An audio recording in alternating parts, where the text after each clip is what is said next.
The Kraft Foods Company presents The Great Gildersleeve. Yeah.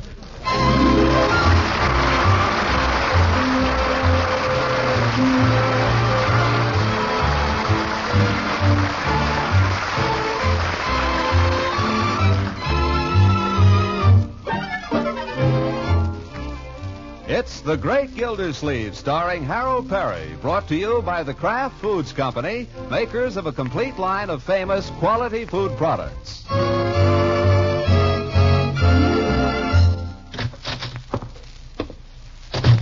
morning, Mr. Gildersleeve. Morning, Bessie. A little late. Bring your book into my office, will you? I want to dictate some... What's this? Roses. Mm-hmm. For me? Uh-huh. Who from? Read the note. It's tied on there. Mr. Gildersleeve, congratulations and best wishes on your 4th anniversary as water commissioner. From Bessie. Well, now that's very nice. I hope you like them. Like them? I should say I do.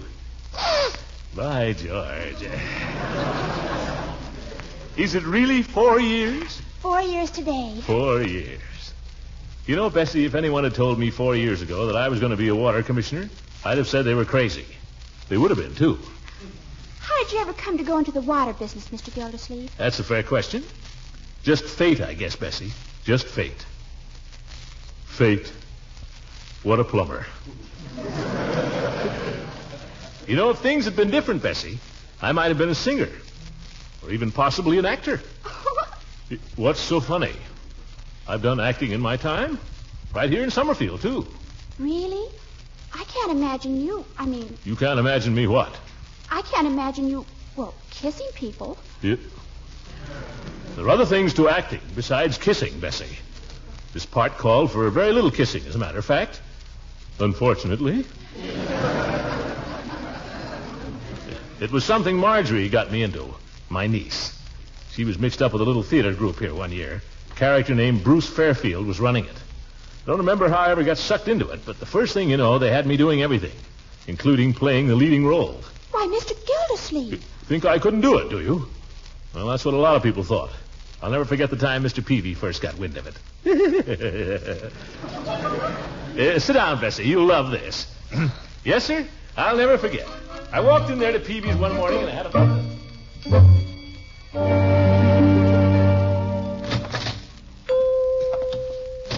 Hello, Mr. Gildersleeve.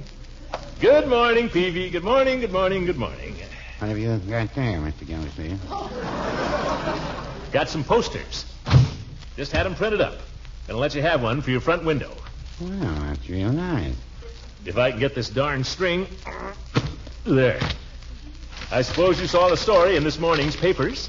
Sorry? No, I didn't. Why, it was on the front page. Well, I don't usually get to see the paper till evening. Mrs. Peavy likes to read the Lost and Found at breakfast. What was the story? That tells all about it on the poster here. There you are. The Little Theater in the Dell presents Cyrano de Bergerac, starring Throckmorton P. Gildersleeve. That's right, Peavy. Well, I didn't know you had dramatic talent, Mr. Gildersleeve. I didn't know it myself till 2 days ago. Well, congratulations. Mrs. Peavy and I will have to try to get to that. Come one, come all, and bring your friends. Here, I'm going to leave you some tickets, too, Peavy, in case you can sell any. Well, I'll be glad to try. I'll leave you a dozen to start with. You'll find the prices printed on them, $1.10 and $1.65. Those are mighty handsome tickets, Mr. Gildersleeve. You ought to be able to sell a lot of those. Well, anything you can do will be appreciated, Peavy. You know, it's so long since I've been to see a real live play. I used to go all the time as a younger man. You did? Every time Maxine Elliott came to town, I never missed. She was lovely, Mr. Gildersleeve. Lovely. Yes, I've heard she was. She was what you call a real beauty, Maxine Elliott. She was lovely. Must have been a long time ago, Peavy. 30 years, at least. Well, no, I wouldn't say that. I guess it is, though. 30 years. How time flies. She was lovely. You seem to have had quite a crush on her, Peavy. I would have married Maxine Elliott if she'd asked me. Of course, I was unmarried at the time. But I still think of her sometimes, even to this day. I think of Maxine Elliott, and then I look at Mrs. Peavy, and... Oh, well, we all have our points.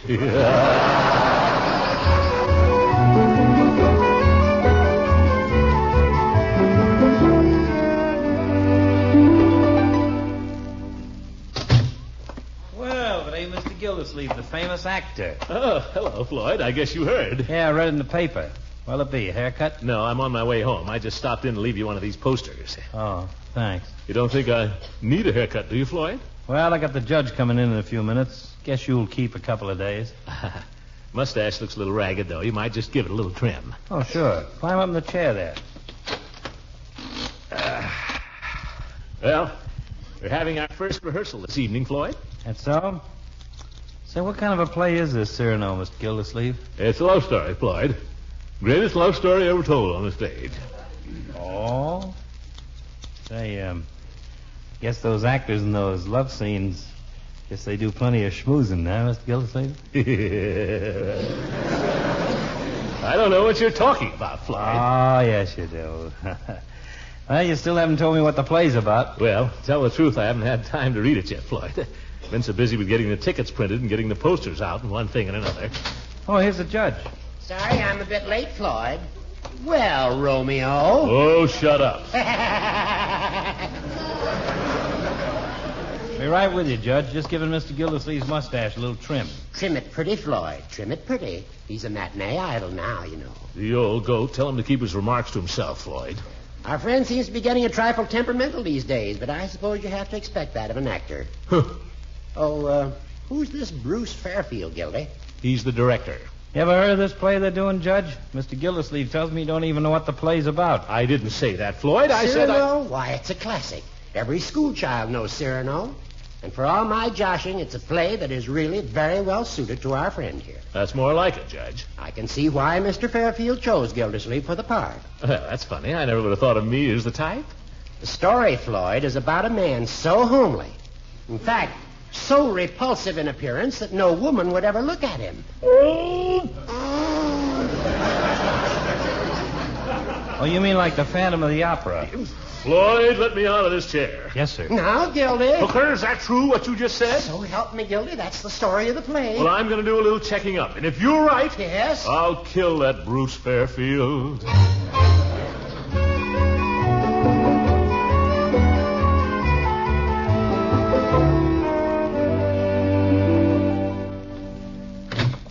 Throckmorton. Eve, have you got a minute? Well, certainly. Come in. I can't. That is, I can't stay.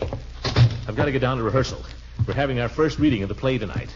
But before I go down there, there's one thing I want to know. What's that? That Bruce Fairfield. Is he trying to make a monkey out of me? Why? Because if he is, I'll punch him right in the nose. Well, goodness, whatever gave you that impression, Throckmorton? Well, this play he got me into, Eve. This Cyrano. I hear where it's about a fellow who's so ugly the women won't even look at him. Well, not ugly exactly. It's just that he has a big nose. Enormous, in fact. Eve, do you think I have a big nose? Oh, no. But we'll change it to fit the part. You know, build it up with putty and makeup. Well, I don't know that I want to be going around with a big nose in front of a lot of people. Throckmorton, I'm afraid you haven't read the play. What do you mean I haven't read it? I've got it right here with me, why only last night. Throckmorton. Well, I've been busy. Well, perhaps I should explain then that without Cyrano's grotesque nose, there'd be no play. His disfigurement is the whole cause of the tragedy. Tragedy? Yes. You mean I die in the end? Of course, at the end of the fifth act. Well, I don't know that I like that so much. But all the great actors die. Hamlet, Julius Caesar, Macbeth, they all die in the end. All right, I'll die then. No, it's a beautiful story, really. Cyrano is a soldier, one of the greatest swordsmen in France. Well. And he's also a poet and very romantic. He has a comrade named Christian, and both of them are in love with a beautiful girl named Roxanne. Roxanne, eh? But here's the sad part. While Cyrano is ugly, even grotesque-looking, Christian is very handsome. I think I'd rather play the part of Christian. But Christian is really a very empty-headed young man. I don't care. Those fellows do all right. Now, Throckmorton, wait till you hear the rest of the story. Christian is so stupid that when he makes love to Roxanne from beneath her balcony at night, he can't think of anything to say. So he persuades Cyrano to hide in the bushes and make romantic speeches to her. And Cyrano does it? He even writes Christian's love letters for him. And you think Christian is stupid? But don't you see, Cyrano is so aware of his own ugliness that he'd never dare to tell Roxanne of his love for her. The only way he can make love to her is through Christian, as it were. Oh. Well, that is kind of tough. It's tragic. Because it's Cyrano's voice, Cyrano's words, Cyrano's passion that wins Roxanne for Christian. Well, doesn't she ever catch on to this four-flusher? Well, that's just the point. Before she has a chance to find out that he's not the man she thought he was, he's killed in battle, dies a hero's death. And for years she goes on believing that Christian was the great love of her life, while Cyrano she just treats as a kind and amusing friend. Well, gosh, that doesn't seem very fair. Oh, but then there's the most wonderful scene. Have you the script there? Yes, here. Thanks. There's the most wonderful scene where Cyrano is dying. He's been attacked by an assassin and he's dying. It's in a garden and he's alone with Roxanne. And here it is. Come, sit down here beside me, Throckmorton, and let's read it. Sure. You be Roxanne, huh? You see, it's late in the afternoon, almost dusk, and the light is failing. And all through the scene, the autumn leaves are falling. It's very sad. Roxanne takes out a love letter that she's been carrying next her heart all these years. The letter that was written to her as Christian lay dying on the battlefield long ago. She doesn't know it, but it was Cyrano who wrote the letter. And Cyrano takes it from her and reads it now. Read, Throckmorton. Huh? Oh. But you, Roxanne, I am dying. Dying tonight, my dear beloved. My heart is still full of love you've not heard, and I am dying. But how you read it, Cyrano. Never again will my eyes know the ecstasy of seeing you. I imagine those dear gestures that I love to watch, and I cry out to you. You are reading. I cry out at you. In a voice. My dear, my dearest, my treasure, my love. Why, in a voice that I've heard before. My heart has never left you for a second. I am and always shall be, even in the other world, the one who loves you beyond all love. Cyrano, you cannot be reading now. The light is gone. And now for 14 years, you have been the good, kind friend coming to amuse me. Oh, Roxanne. Oh, yeah.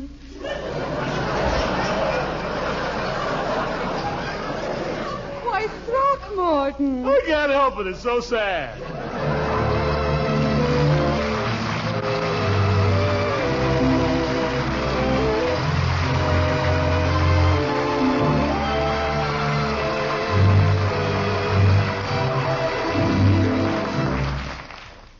We'll hear more about Gildersleeve as Cyrano very soon.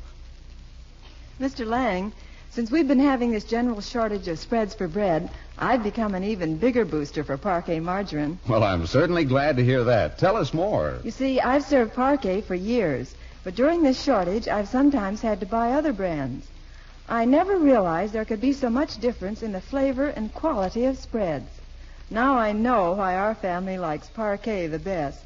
It's our favorite spread for rolls, breakfast toast, and waffles. And that's why parquet continues to be the favorite of millions. It's always of such high quality and so fresh and country sweet in flavor. That's a reason, too, why parquet is sometimes so hard to find in the food stores these days. You must mean because it's so popular. Yes, even though Kraft continues to make all the parquet margarine possible under present conditions, there still isn't nearly enough to meet the big demand. Each dealer, however, is getting his fair share of all the parquet we're making. So keep asking for it by name. Parkay, Parquet Margarine, by the Kraft Foods Company.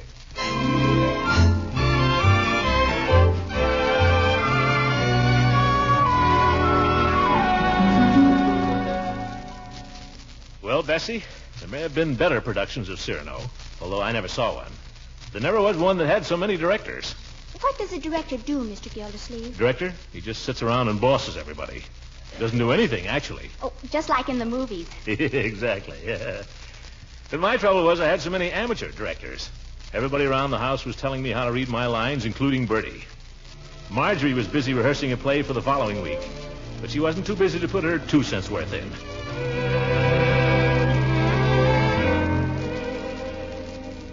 Start here on page 12, Unky. All right, try to remember it. I doff my chapeau with an air. My mantle I toss to a lackey. I draw my bright sword from its sheath. I draw my bright sword from its sheath. Darn it. Start over again. Yes. I doff my chapeau with an air. What you doing, Unc, rehearsing? Yes, Leroy, and I'll thank you not to interrupt my concentration. Okay. I can listen, can't I? If you'll be quiet. Oh, sure.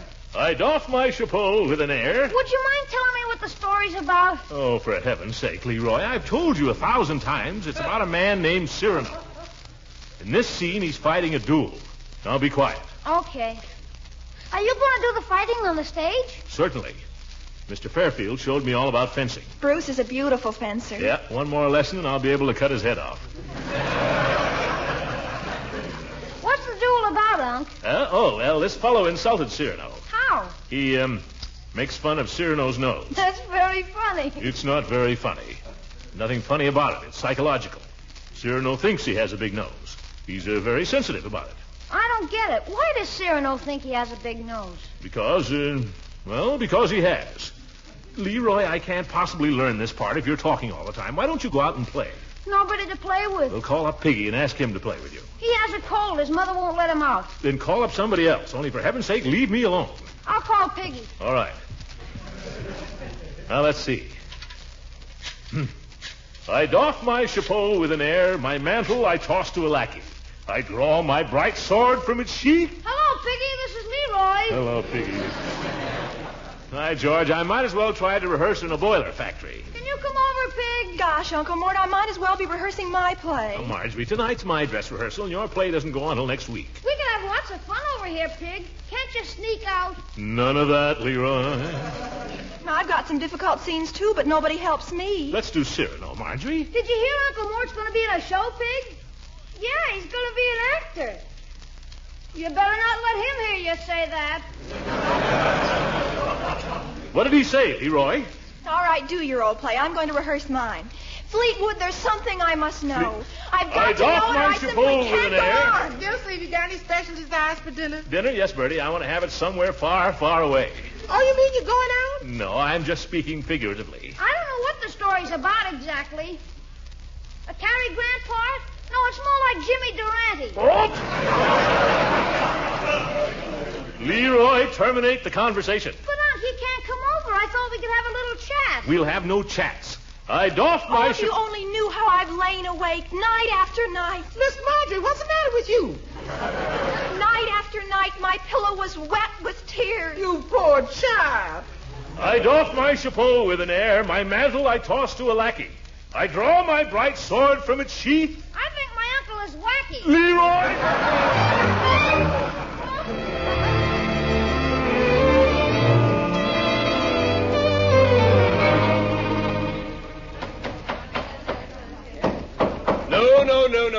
No. The fireplace goes over here. Cast, just relax for a moment, will you, till we get this set right. Good evening, Fairfield. Oh, hello, Mr. Gildersleeve. Good evening, Bruce. Hello, kitten. Hello, everybody. Well, all ready for the dress rehearsal? I got my lines perfect now. Let's have some light here, shall we? Larry, lights. Would you mind moving that chair back a little, please? Thank you. Now, Oh, Mr. Gildersleeve. Say, isn't this setting a little modern for Cyrano, Mr. Fairfield? Not that that's in my department, of course. I wanted to talk to you about that, old man. We're not going to be able to do Cyrano. We're not going to be able... What did you say, Fairfield? We can't do it. You see... Well, this is a fine time to tell everybody the night before it's supposed to go on. I'm sorry, old man. It's just... Everybody in town expects me to appear tomorrow night. We've sold all these tickets. There are posters all over advertising me. That was your idea. If you hadn't rushed out and had them printed up... Listen, why can't we put on Cyrano? Why? Give me one good reason. Well, I don't feel that it's ready yet. What do you mean it's not ready? I know every line in the play. I've worked hard. I say it's simply not ready for production. I have my professional reputation to think of, you know. What about mine? I've been rehearsing for 2 weeks. I've told all my friends. And now, by George, I'm going to do it. Listen, you fat idiot. Whoop. If you think I ever for one moment intended to sully my professional reputation by allowing you to appear on any stage whatsoever under my direction... So that's it. You've been just using me. Well, let me remind you, Fairfield, that I'm chairman of the finance committee for this theater. And if I didn't mean it. I didn't mean it, not a word of it. Forgive me. My nerves, you know. All these rehearsals, the strain. I could bite my tongue out. Well, go ahead. Mr. Gildersleeve, if you'll only listen to me for a moment. No. Marjorie? Yes? Come here a moment, kitten. Ask your uncle to listen to me.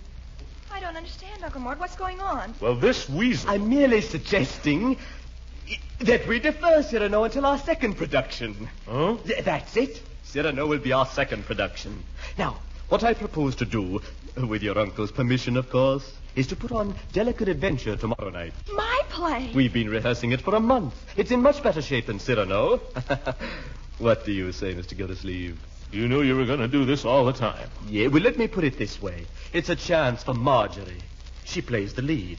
You don't want to stand in the way of an opportunity for her, now do you? Well, of course not, only... I'll tell you what. We'll find something for you to do in tomorrow's production. Oh, it will have to be something you can learn quickly, of course. Will you do it? Well, for Marjorie. Oh, Uncle Mort, you're a lamb. Yes, you're a lamb. I am not. And don't you mind if your part is small. I know you'll be great.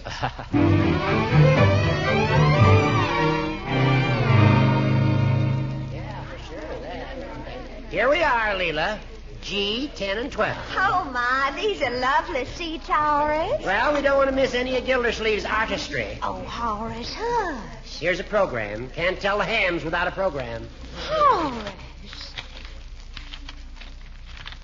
Mercy, Horace, what's this? The Little Theater in the Dell presents Delicate Adventures starring Bruce Fairfield. What? Hey, we've been swindled. Floyd, did you see this? Well, I'll be darned. Hey, look, Peeve, there's nothing about Gildersleeve. No Gildersleeve? Well, what's happened, Leroy? I thought your uncle was the big attraction tonight. Well, they switched at the last minute, but Unc's going to be in it.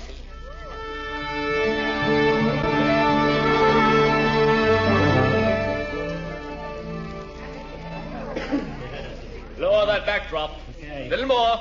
Little more. That's right. Oh, my goodness. Oh, my goodness. How do I look, Marjorie? Just fine, Uncle Mort. How do I look? Just like an actress. I wouldn't know you. Isn't it wonderful? Isn't it fun? It's horrible. Marjorie, don't go away. Why not? What's the matter? I'm nervous. I'm nervous as a bride. Oh, Uncle Mort, you can't be. I am. I'm not going to be able to remember a thing I've got to say. I just know it. Oh, you've got to. Hey, look, they're dimming the house lights. They're Yeah? ready for you. Marjorie, I can't. Ready with the curtain. All right, Mr. Gildersleeve. Now.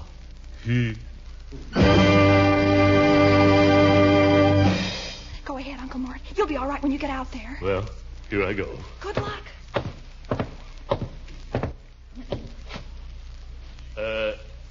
Ladies and gentlemen, because of a local fire ordinance, I've been asked to request there be no smoking in the theater. I thank you. Where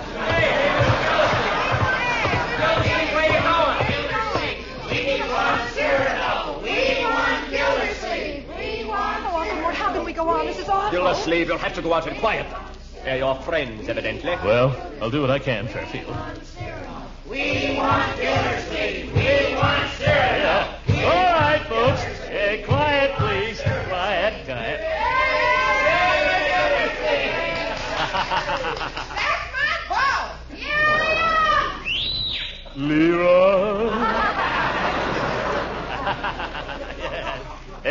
Ladies and gentlemen, the management has just asked me to make a small announcement. You tell her, Mr. Gildersleeve. Hi, Floyd. Hi. Owing to circumstances beyond our control, ladies and gentlemen, we were unable to present Cyrano to Bergerac tonight, owing to circumstances beyond our control. I said that. Instead, we were forced at the last minute to substitute a very fine little production called Delicate something or other. Well, we came to see Cyrano. But we're going to give you Cyrano next time, ladies and gentlemen. Cyrano will positively be our second production. Give us a sample of it, Gildy. Yeah, give us a sample. A sample? Well, I don't know that I could do that. Ah, come on. But I'll tell you what I will do. I'll sing you a song. sing us a song? Hello, Leela. Conductor. You know, in the key of C? Fine. Well, do the best you can with it. This is the kind of song Cyrano might have sung to a lady if he didn't sing through his nose. In dreams I kiss your hand, madame, your dainty fingertips, and while in slumberland, madame, I'm begging for your lips. That's Mr. Gildersleeve. I haven't any right, madame, to do the things I do. Just when I hold you tight, madame, you vanish with the night, madame. In dreams I kiss your hand, madame, and pray my dreams come true. Give us another song, Mr. Gildersleeve. Another? Hey, yeah, something leaking. Oh, just a minute, folks. Mr. Fairfield, our director, has something to say to me. Yes? You unutterable ham. Get off the stage so we can get on with the play. You sent me out here. Now go chase yourself. Gildersleeve, if you think I'm going to let you play Cyrano after this performance... Listen, either I play Cyrano next week or I'll sing Chloe right now. You beast! Ladies and gentlemen, let me remind you, next week, Throckmorton Gildersleeve in Cyrano de Bergerac. All right, on with the play.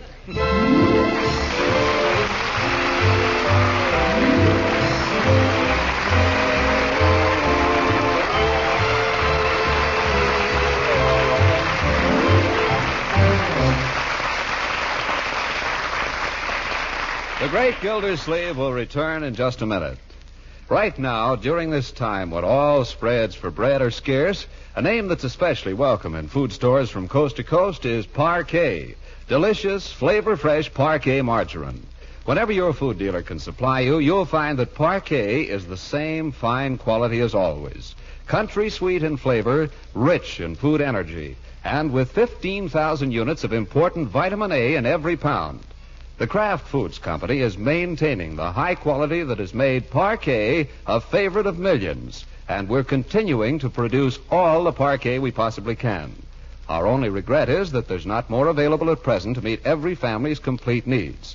So please be patient when supplies are temporarily short. And remember to keep asking for that good name in quality spreads, Parkay, Parquet margarine, made by Kraft.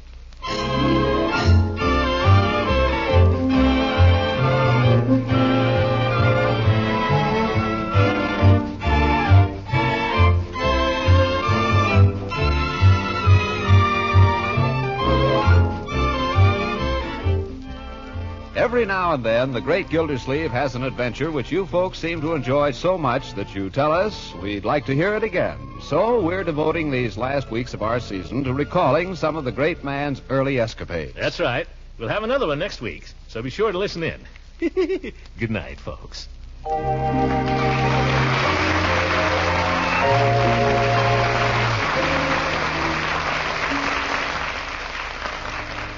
Now, a wonderful help in menu planning. It's Pabstet, the delicious cheddar cheese food that's so nourishing, so easy to digest, so easy to serve in 100 appetizing ways. Pabstet spreads, slices, toasts to perfection for sandwiches and snacks. And Pabstet melts smoothly into a luscious golden cheese sauce you can pour over tasty dishes of macaroni, eggs, and fish. Yes, there are 100 delightful ways to enjoy Pabstet's rich, mellow cheddar cheese flavor. So buy both varieties of this delicious cheese food, Golden Cheddar Pabstet and Pimento Pabstet.